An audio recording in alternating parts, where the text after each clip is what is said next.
couple of things that I want to try to run through as quickly as possible. Are you familiar with NOAA?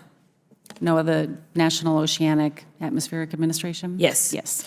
And out of curiosity, you obviously knew what NOAA stood for. When we are trying to prepare for these disasters as they are impending, do you rely on information that you receive from them in getting prepared for a potential disaster? NOAA is a critical partner of FEMA's, whether it's through their National Hurricane Center to give us forecasts for where hurricanes and the strength of hurricanes are going to hit, or the National Water Center that helps us understand what the flooding impacts are going to be, or the Severe Weather Center that talks about tornado forecasts. All of this is important to make sure that, one, we can inform individuals that are in harm's way, but also help us prepare and pre-position our resources to support any immediate response needs. Thank you for that. So you'd agree with me that any administration that would decide that it wants to get rid of NOAA, that would probably make your job that much more difficult? Without the scientific data that we get from NOAA to help us make decisions and warn the public, it would make that job more difficult. Okay, I want to talk about money, and I want to talk about it a lot here in a minute. Listen, we had a vote that was right before these terrible hurricanes that we've been talking about, Milton and Helene, came in. And in that particular vote, we had an opportunity to decide how much funding was going to go to FEMA. And it is my understanding that on this committee, we had a few members that decided that they were not going to vote in support of that funding. I don't know how closely you follow, but we had a number of members who actually served not only on this committee, but they serve in states that have been mentioned, such as Tennessee, North Carolina, South Carolina, and Georgia. Republicans are notorious for taking credit for bills that they voted against, but now that they got the House, Senate, and the presidency, it's a little bit more difficult for them to do that. It's my understanding that as of November 13th, FEMA has delivered over 16 million meals, over 18 million liters of water, over 3,000 rolls of blue roof sheeting, over 700,000 gallons of fuel, and additionally, FEMA has delivered over 2,000 tractor-trailer deliveries containing critical supplies. Do you have any reason to have any discrepancies about those numbers? No. In addition to that, it's my understanding, you're right, that over 671,000 households impacted by Hurricane Helene have received over $503 million from FEMA's Serious Needs Program, and over 218,000 households impacted by Hurricane Milton have received over $145 million. Yet and still, we had members on this committee, it looks like we had, there were 82 members that opposed the bill to fund when we knew that this was coming, thanks to NOAA. And 19 of the 26 Republicans on this oversight committee voted against the bill to keep FEMA funded, and 9 are in states that were directly hit.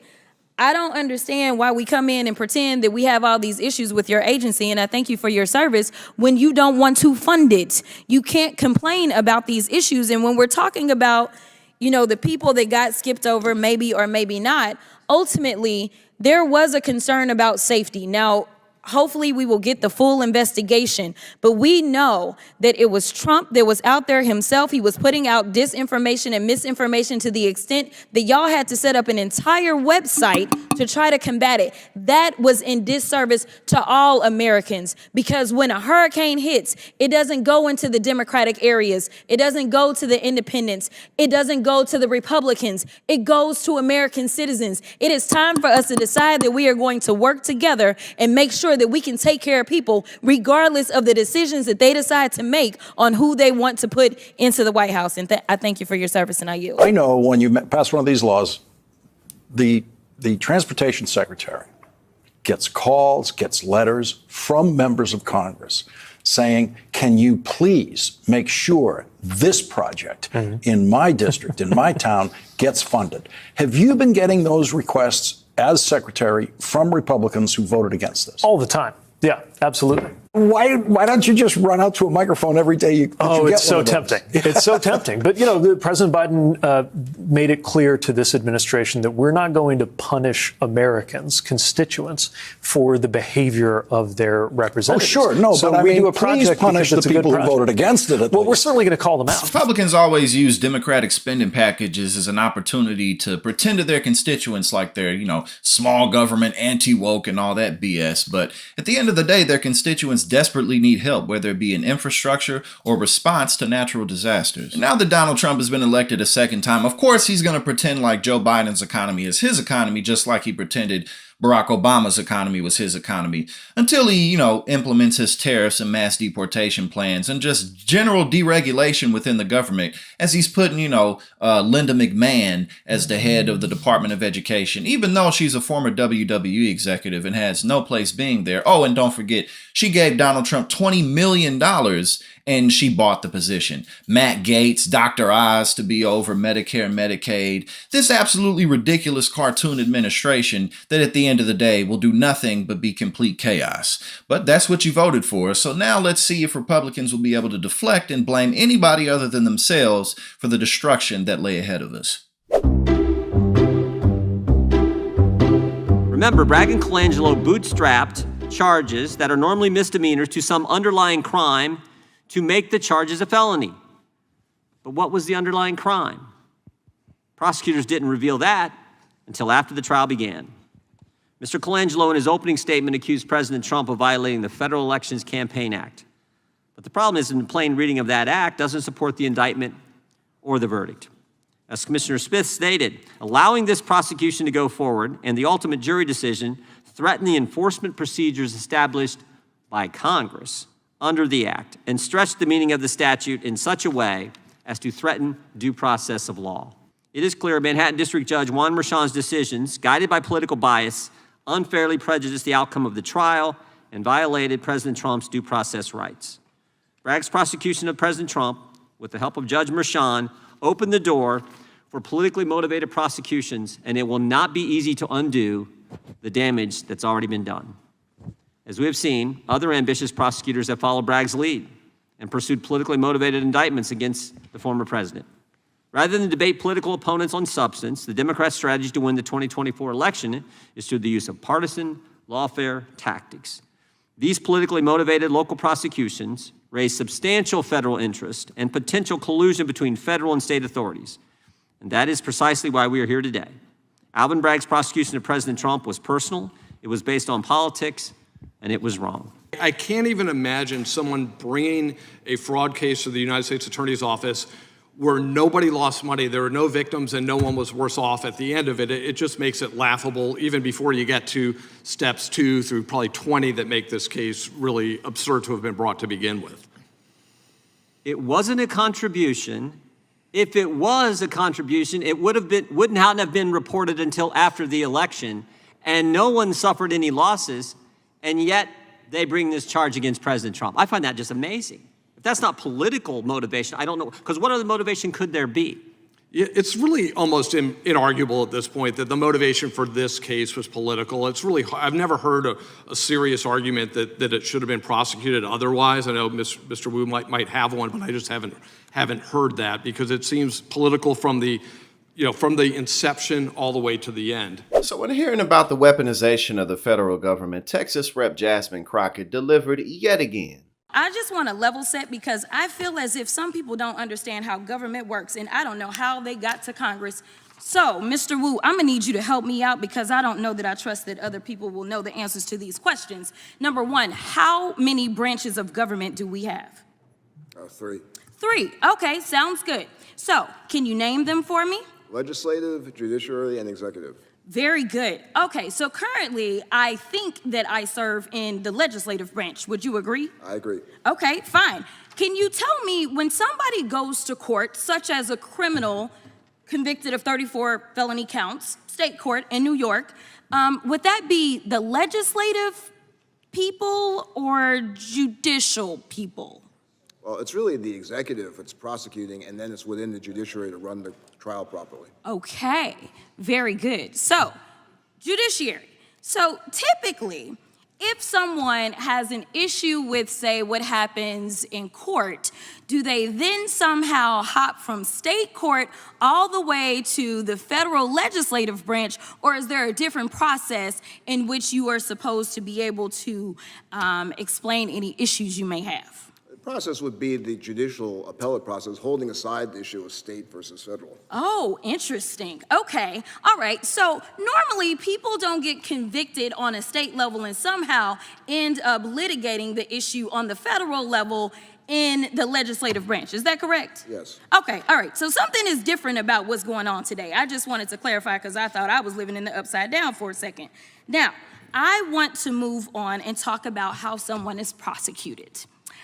Currently, because under Project 2025, we'll get there, there will be a different way to prosecute people. But currently, it is my understanding, and I only kind of went to law school, passed a couple of bar exams, and practiced on the state and federal levels, but just clarify for me, when someone goes in to be prosecuted, is it, say, the President of the United States that somehow becomes the state prosecutor in New York?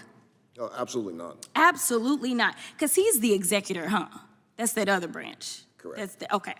All right, so you have this prosecutor, and in this case, it's Alvin Bragg, who was duly elected, correct? Correct. Not appointed by the president, correct? Right. Duly elected by the citizens in his jurisdiction, right? Right. So he's elected, and usually there's some sort of an investigation that takes place, correct?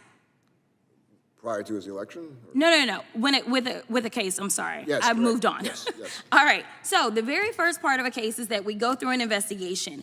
After that investigation, then the prosecutor usually has what we would consider to be some sort of prosecutorial discretion as to whether or not they want to go forward, correct? Correct. All right. And then they use that discretion, but then when it's somebody that is facing a felony amount of time, which is usually in most states over a year, then they have to present it to a grand jury. Is that right? That's right. Now, a grand jury is comprised of citizens, correct? Correct. U.S. citizens from that area, correct? Right. Okay, so they have to come to the conclusion that they are going to issue what we call a true bill, correct? Correct. All right, so then we have an indictment.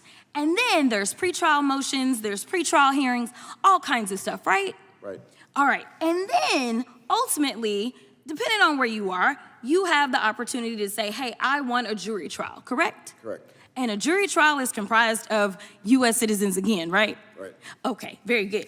All right, so can you tell me so far if all of this took place in the case in New York? Yes, it did. Oh, okay. All right, so you get to trial. Now, when you show up to trial and you're facing a felony amount of time, as a defendant, are you not entitled to an attorney?